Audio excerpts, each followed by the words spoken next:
দুর্নীতিমুক্ত রাষ্ট্র একমাত্র জামাত ইসলামী ছাড়া কেউ করতে পারে না। বর্তমান সরকারের যেহেতু সংবিধানে স্বীকৃতি নাই, যারা গণবিপ্লব করেছে, যে যুবক এবং তরুণরা, বর্তমান যে সরকার আছে এর অধীনে নির্বাচন হতে গেলে জুলাই সনদকে আগে একটি গণভোট দিয়ে গণভোটের মাধ্যমে তার বৈধতা দিতে হবে। কিন্তু আমরা দেখতে পাচ্ছি আমার দেশের একটি রাজনৈতিক দল সেই গণভোট দেওয়ার ক্ষেত্রে বিরোধিতা করছে। এটা অত্যন্ত দুঃখজনক।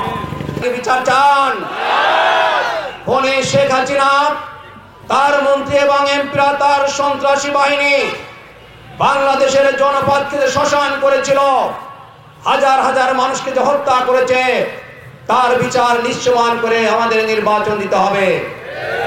যাদের হাতে অস্ত্র আছে, যাদের হাতে রামদা আছে, চাইনিজ ফুল আছে, যারা চাঁদাবাজি করছে, যারা হুমকি দিচ্ছে, তাদেরকে অবশ্যই গ্রেফতার করতে হবে।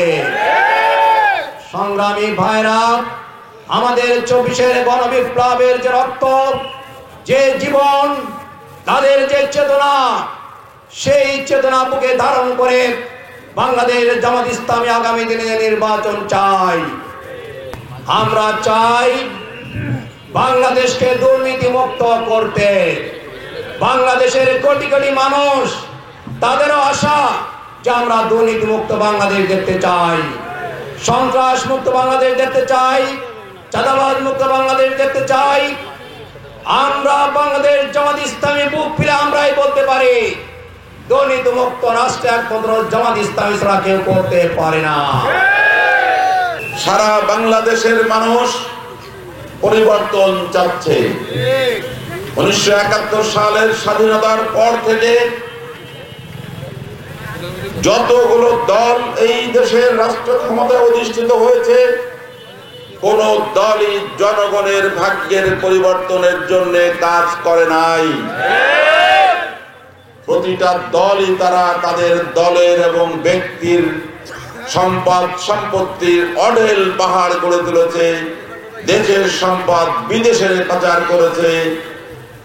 আপনারা জানেন, আপনার এই অঞ্চলে বা আজকের এই জনসমাবেশে বহু মানুষ উপস্থিত আছেন যাদের নিজের থাকার এক কাঠা জায়গা জমি নেই।